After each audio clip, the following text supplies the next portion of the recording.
Interoperability, according to that document, is the ability of information and communication systems and of the business processes they support to exchange data and information and knowledge. And that's one definition. We have another definition which is described in another document, European Interoperability Framework 2.0, which is currently in a draft version, and it is also published on the web. And according to that document, interoperability is now the ability of disparate and diverse organizations.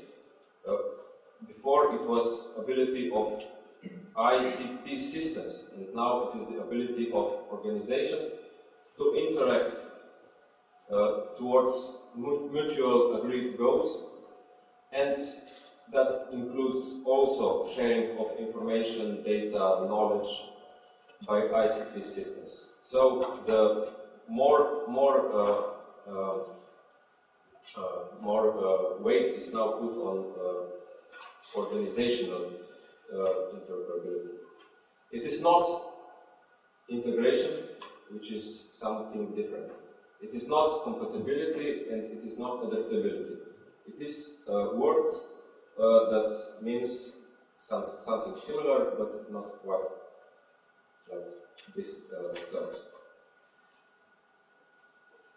And if we see another term, which is interoperability framework, that's a framework, a set of standards and guidelines which are needed to ensure interconnection between IT systems and organizations. And within this framework, we distinguish three main levels of interoperability: technical, semantic, and organizational.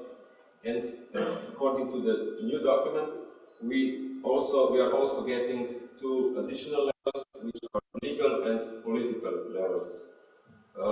By now, these levels were included into organizational level, and now, due to their importance, they are getting their own levels. And if we see this illustration, we have one organization on one side and another organization on the other side, and they must be, in order to interoperate properly, they should be interoperable on all these levels. Let's see each of these levels a little bit closer. If we see technical interoperability, it is defined by a set of standards and guidelines to ensure interconnection between IT systems, and it defines interoperability on the level of infrastructure and software.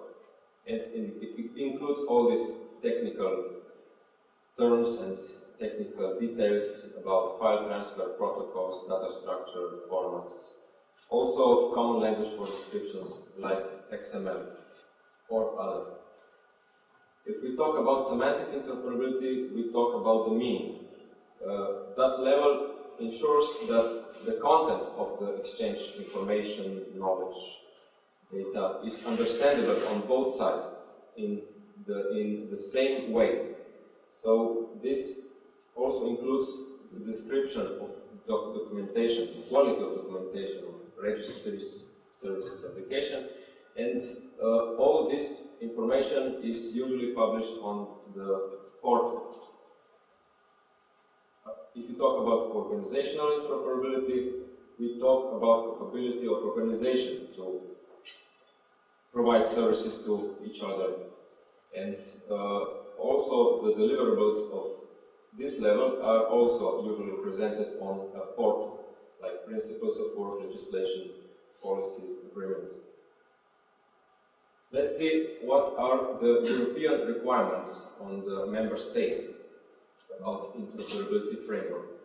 Member states are asked within these documents to publish their information about their services and procedures and data structures, and to agree and cooperate with other member states about these issues, and to prepare proposals of translation tables between all these organizations and services and data structures. There is one important document about these requirements, which is called Communication on Interoperability, which you probably know. It is published on web. Let's spend a little time about underlying principles. What all do we have to take into account when speaking about providing interoperability between two systems or more systems? We must talk about accessibility, and that includes ensuring equal opportunity for all and to not forget anybody, to use generally accepted principles of design and to use multi-channel approach. We must talk about multilingualism. In European Union we have now 23 different official languages, and that is very important for the presentation level, and it is also important for the back office level, because all the functionalities must be designed so that they are linguistically neutral, or they should incorporate some translation mechanisms. That's a quite big issue. We must, of course, talk about security.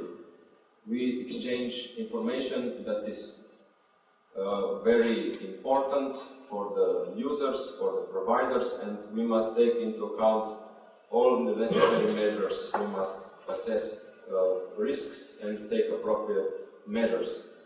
And we must agree on the common policies on this, on European level. And we, of course, must not forget about identification, authentication, non-repudiation, and confidentiality. Of course, there is also privacy. We must respect all the European and national data protection rules that are already in place, and with introducing this interoperability framework for connecting data services and other public services to each other, we must not forget about these principles that remain.